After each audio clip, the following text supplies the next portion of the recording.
Perkenalkan, saya Insinyur Irwan Triyunianto, dosen tetap Departemen Teknik Transportasi Laut, Fakultas Teknologi Kelautan, Institut Teknologi 10 November, Surabaya.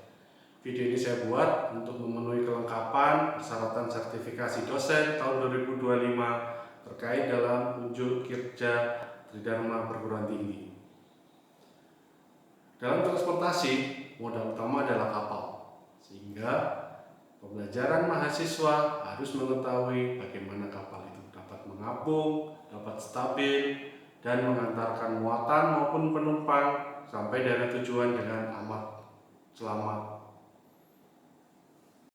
Oleh karena itu, dalam kesempatan ini saya akan menyampaikan salah satu mata kuliah yang saya ampu, yaitu Rencana Garis Kapal atau yang lebih dikenal dengan RGK oleh mahasiswa. Mata kuliah RGK memberikan pemahaman mendalam mengenai konsep dan teknik pembuatan badan kapal, menyusun management plan, yaitu melihat kapal dari atas atau hull break plan, melihat kapal dari samping berupa sheet plan, dan melihat kapal dari depan yang diilustrasikan melalui body plan. RGK ini nantinya akan memberikan pemahaman kepada mahasiswa terkait geometri kapal, gambar simetri maupun fairing garis, serta keterkaitannya karakteristik badan kapal dengan hidrostatik serta performa kapal. Mata kuliah ini akan dilaksanakan dalam 16 kali pertemuan, di mana dalam 16 kali pertemuan itu akan diadakan tatap muka maupun proses pembimbingan oleh dosen pembimbing yang dibagi menjadi beberapa kelompok. Mata kuliah ini berada di semester 4 dengan 2 SKS dan mempunyai mata kuliah prasyarat berupa mata kuliah pada semester 2 yaitu teori bangunan kapal, di mana mahasiswa harus lulus pada mata kuliah ini. Sedangkan RK sendiri nantinya akan menjadi mata kuliah prasyarat sebelum mahasiswa mengambil kuliah desain kapal pada semester 5. Kuliah RGK ini mempunyai korelasi langsung terhadap capaian pembelajaran lulusan, di mana capaian pembelajaran lulusan yang berkorelasi dengan RGK ini adalah CPL nomor 7, yaitu mahasiswa harus mampu merancang desain konseptual dan sistem maupun proses perancangan kapal, pelabuhan maupun sistem logistik dengan mempertimbangkan faktor keselamatan, keamanan, ekonomi, dan keberlanjutan.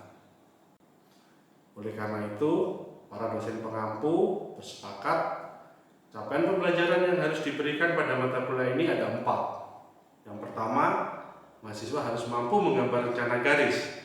Tentu rencana garis ini tidak dibantu oleh komputer, tapi dengan manual tangan. Yang kedua, mahasiswa mampu menghitung perhitungan hidrostatik kapal.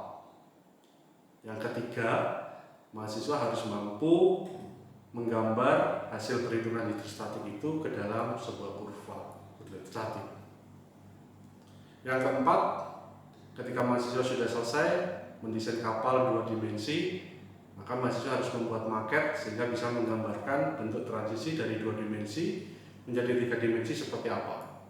Itulah capaian pembelajaran yang harus mahasiswa dapatkan di mata kuliah ini. Tentu untuk mencapai JPMK tersebut kita melakukan penilaian. Penilaian dalam rencana garis ini terdapat 4 penilaian yang utama. Yang pertama, evaluasi desain rencana garis dengan bobot nilai 30%. Kemudian ada evaluasi terhadap perhitungan dan kurva hidrostatik. Ini dengan bobot nilai 20%. Kemudian evaluasi terhadap maket kapal yang sudah dibuat berdasarkan manajemen yang sudah digambar sebelumnya, ini berbobot 25%. Dan yang terakhir, bagaimana mahasiswa mampu menjelaskan pada akhir semester yang diuji melalui ujian lisan yang dilakukan oleh dosen pembimbing masing-masing. Tentu untuk mendapatkan hasil yang baik, kita menyediakan referensi. Referensi dalam mata kuliah ini ada 3 yang kita sediakan. Yang pertama, pedoman yang telah disusun oleh tim dosen pengampu, kemudian terdapat buku-buku maupun jurnal yang berkaitan dengan basic ship theory maupun perhitungan hidrostatik kapal. Selain itu, disediakan juga rules atau aturan-aturan baik itu nasional dan internasional, misalnya saja aturan-aturan dari IMO. Tidak hanya dalam satu arah, sehingga mahasiswa bisa lebih aktif jika mengalami kesulitan atau pemahaman. Kita lakukan diskusi-diskusi secara berkelompok maupun tanya jawab di dalam kelas. Selain itu, mahasiswa juga dibantu oleh dosen pembimbing bisa melakukan diskusi yang lebih mendalam terkait pemahaman di mata kuliah ini. Harapan mahasiswa di akhir semester adalah mampu menyelesaikan tugas yang diberikan, yaitu mampu membuat rencana garis kapal secara manual dengan tulisan tangan atau gambar tangan, membuat maket, dan menyusun laporan yang akan diujikan pada akhir semester. Baiklah, untuk lebih memahami bagaimana kuliah RGK ini, kita akan menyaksikan perkuliahan untuk materi kurva hidrostatik yang dilaksanakan di kelas.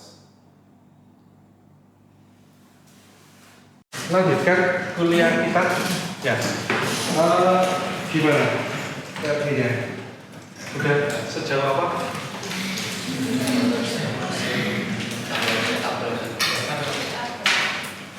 Kira-kira besok sudah hari terakhir kuliah ya?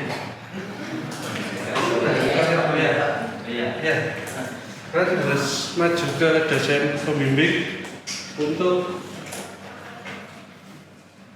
ya, kalau kan ada detail ya, gambar, laporan, sama maketnya.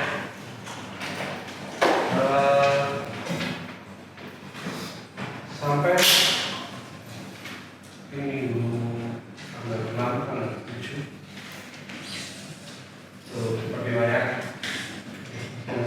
Maksimum tanggal 10 saya sudah bisa masukkan gitu. Ada yang ditanyakan dari proses menggambar hidrostatik? Sudah? Kemarin kan sudah saya kasih penjelasan ya terkait hidrostatik. Nanti harus menggambar kurva hidrostatik.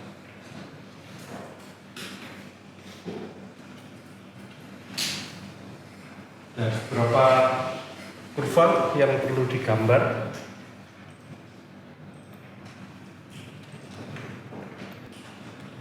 Karena sudah saya jelaskan ya berapa komponennya, apa saja, mulai dari yang paling sederhana di kurva hidrostatik itu apa? Perhitungan apa? Koefisien? Koefisien. Paling sederhana mulai dari luasnya, luas prinsip, luas bottom. Nah, baru nanti ke apa? Nah,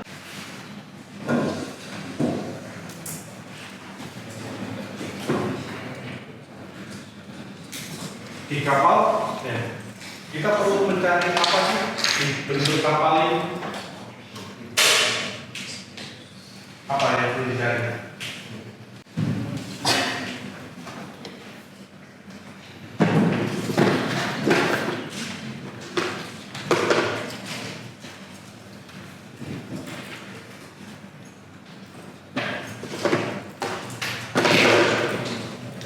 Apa?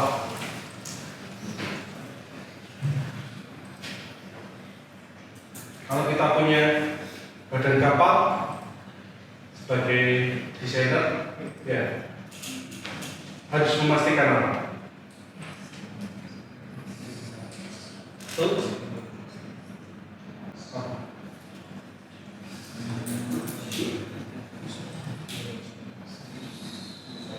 sehingga kita perlu menghitung hidrostatiknya kapal.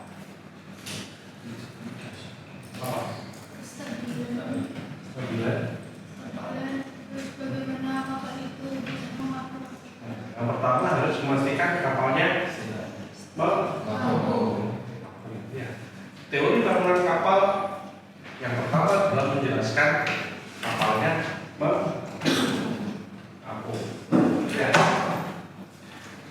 Nah, kita kemarin sudah jelas, kita tidak bisa membuat kapal kalau saya butuh ngangkut sekian maka sama dengan kapal ukuran sekian. Kita nggak bisa. Bagaimana mendesain? Kita desain dulu. Ya, saya punya bentuk kapal seperti ini. Muatan ini muat nggak di kapal? Muatan bentuk ini tadi kalau kasih muatan masih mengapung nggak? Nah, itu nomor satu. Ya, mendesain kapal harus mengapung dong. Optimal. Ya, bikin kapal bagus, streamline. Ya, tapi ternyata kan ketika dimulai. Ya. Yang kedua, kapalnya harus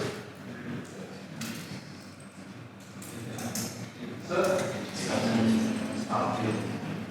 Itu yang diajarin di TPK. Ya, teori bangunan kapal. Pertama, memastikan mengapung. Kedua, stabil.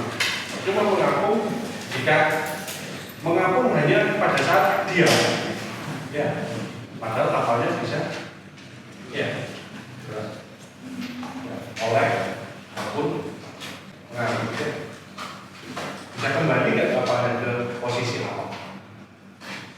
Ya, itu yang harus dipastikan di teori bangunan kapal. Nah, supaya bisa tahu ini kita harus menghitung hidrostatik kapal. Apa? Untuk mengetahui, untuk mengimplementasikan hukum masih efisien. Kalau stabilitas hubungannya sama apa?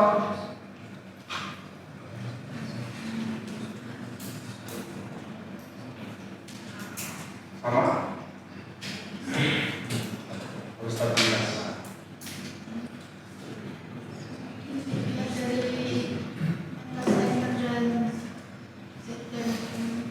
Oke. Tadi udah disebut peta sender. Apa?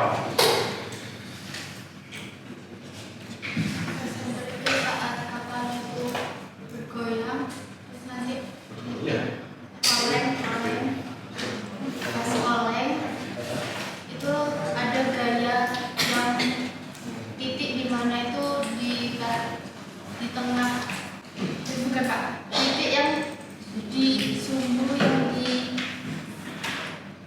karena kena buoyancy di situ. Yang lain? Bagaimana?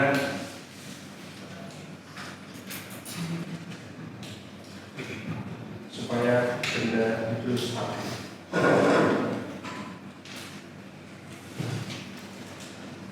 Kalau saya punya botol, supaya stabil diapakan?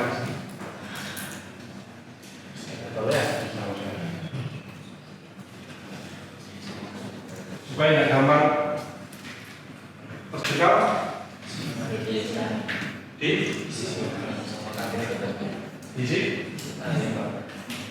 isi air. Full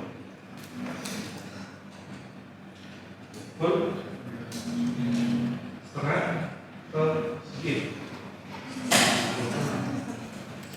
isi full setengah sedikit setengah lagi. Kenapa?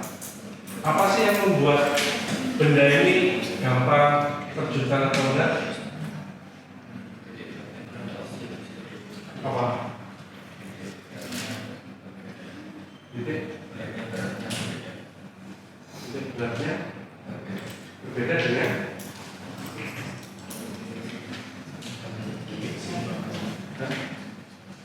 berbeda dengan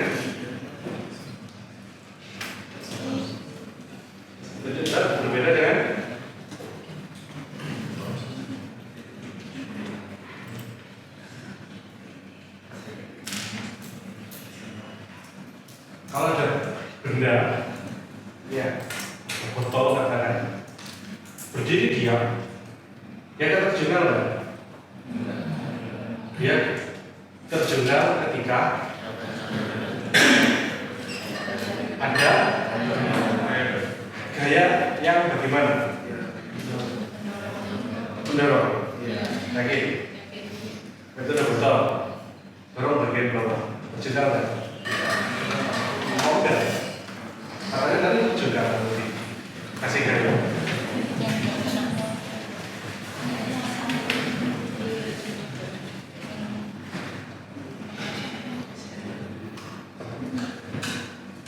Apa yang membuat terjungkal? Apabila uangnya kosong. Kalau belum,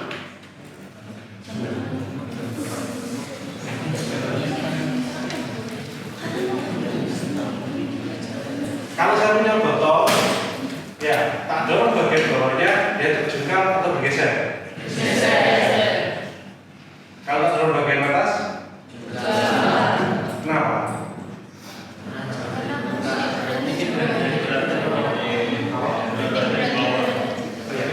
Karena ada apa? Titik G ada di sini. Karena ada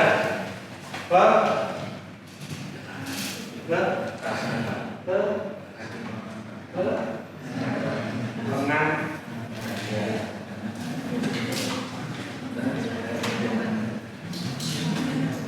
Kalau titik, ya ada titik berat di sini, dikasih gaya yang titik gaya yang sama dengan titik berat, maka akan ya. Kalau berbeda, maka kenapa kapal bisa oleng?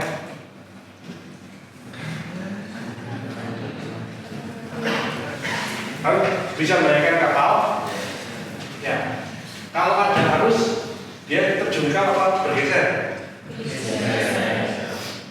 Kalau terjungkal karena Harusnya tinggi. arusnya tinggi. Yakin arusnya tinggi nggak tambah kencang bergesernya.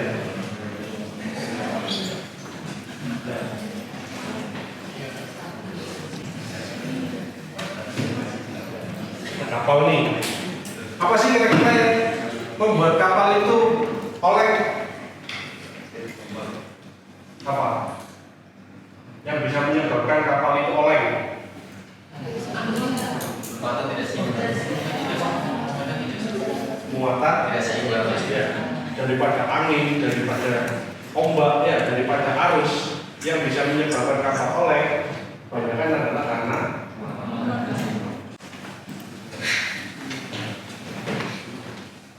jadi misalnya seperti ini, ya, nanti ada seperti ini.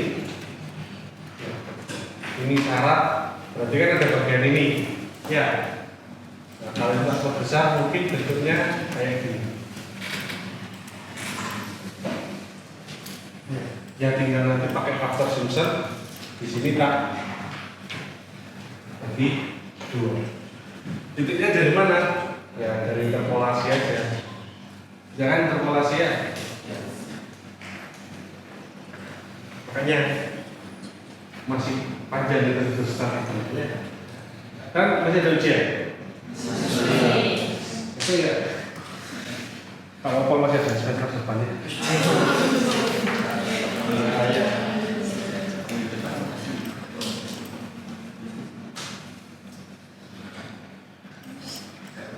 Oke, ada pertanyaan tapi pertuannya udah ada pertuannya. Ada tabel A, ini untuk menghitung hasilnya, faktor Simpsonnya lah di sini ya, dari tabel A. Terus nanti di tabel B, ya ini terus formulanya aja, jadi hitung luas, ya pakai faktor Simpson, terus hitung berat dan seterusnya yang dikalikan dengan lengan.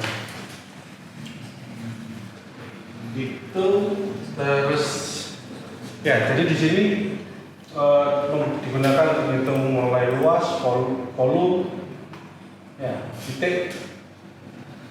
Setelah itu ngitung di sini, ya, untuk pusat buoyancy-nya.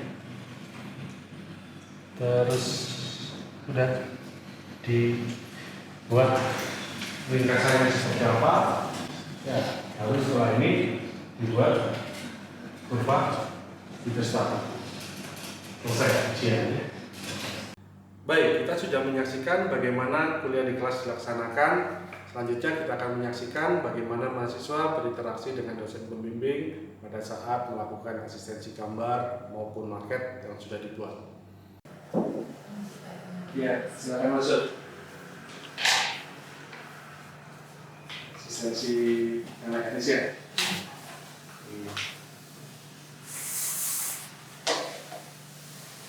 Selesai ya, misalnya ya. Ini seperti itu. Mungkin situ ya. Mungkin jelasin terkait apa gambar ini dan sebagainya apa kita lihat. Jadi untuk lens plan itu adalah gambaran kapal yang berbentuk dua dimensi, di mana untuk lens plan ini terdiri dari body plan. Body plan ini terdiri dari setengah gambar bagian belakang kapal dan juga setengah gambar bagian depan kapal. Kemudian juga terdapat sail plan yang bisa dilihat dari tampak samping kapal. Kemudian juga ada half bird plan yang bisa dilihat dari bawah tampak ke atas kapal. Seperti itu. Kemudian untuk lensnya sendiri ini juga berfungsi sebagai perhitungan kurva hidrostatik. Ini ya, ini ya. Iya. Mungkin terus sekarang bagian-bagian yang ada di sini ada apa saja, mungkin ditunjukkan atau dijelaskan apa saja. Saya mulai dari body plan dulu Pak ya. Body plan ada di bagian tengah sini. Jadi body plan itu dibagi oleh garis, yang dimana garis itu adalah center line.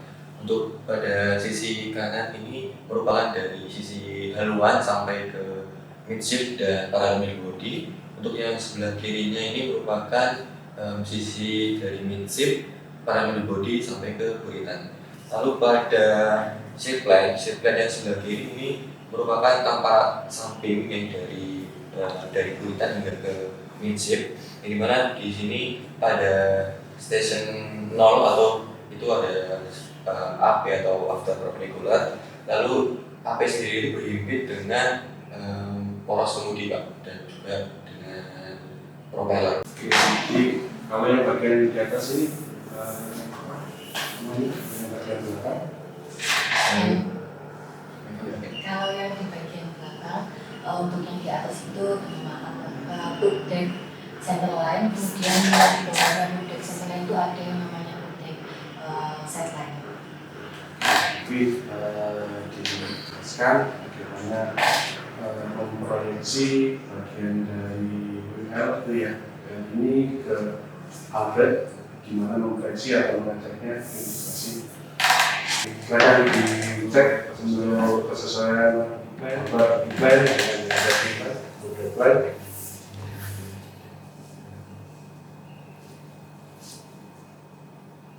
Misalnya untuk dua di sini ya, ngeceknya.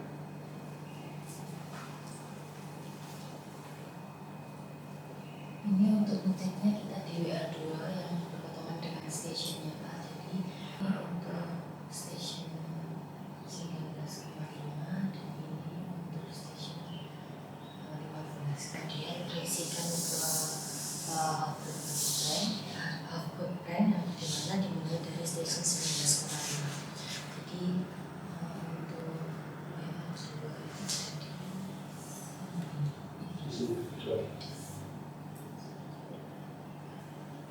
jadi ini kita proyeksikan sesuai dengan titik yang sudah kami tandai di kertas kosong sampai dengan station 19.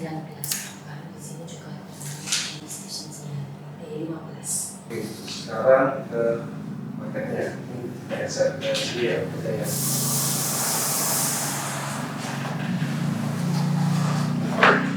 bisa dijelaskan paket dari apa? Jadi market kami ini kami gunakan bahan PVC, yang dimana ketebalan PVC itu sekitar 3 mm. Kalau dari market yang ini, kalau digambar di sini di bagian mana kan? Pendeknya.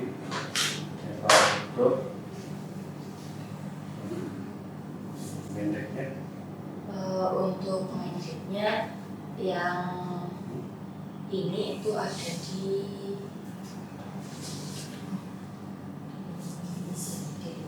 Itu gambar dari Alfred ini ya.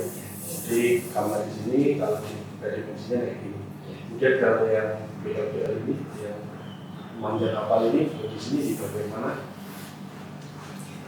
Untuk shieldplannya sendiri itu kami mengambil pada BL7, 5, Kan BL7. BL7 itu pada garis ini Bapak. Ya. Lalu yang kedua itu pada BL5, BL5 itu digunakan pada garis ini. Ini untuk berita dan untuk keluar sebelah sini. Lalu untuk yang terakhir itu pada BL2 Bapak. BL2 itu garis sebelah sini untuk berita dan untuk haluan pada sebelah sini. Dibentuk ini kalau dicetak kira-kira seperti ini ya, gitu ya. Baik, sudah selesai semua penjelasannya sudah komplit dan Pak gambarnya bisa di approve kalau gitu. Oke, selesai Pak. Ya. Terima kasih Bapak. Baik, terima kasih telah menyaksikan bagaimana kuliah rencana garis kapal ini dilaksanakan di Departemen Teknik Transportasi Laut. Saya ucapkan terima kasih atas partisipasi kepada semua pihak yang telah membantu pembuatan video ini dan khususnya kepada mahasiswa rencana garis kapal yang mengambil pada semester genap 2024-2025 ini. Terima kasih. Assalamualaikum warahmatullahi wabarakatuh.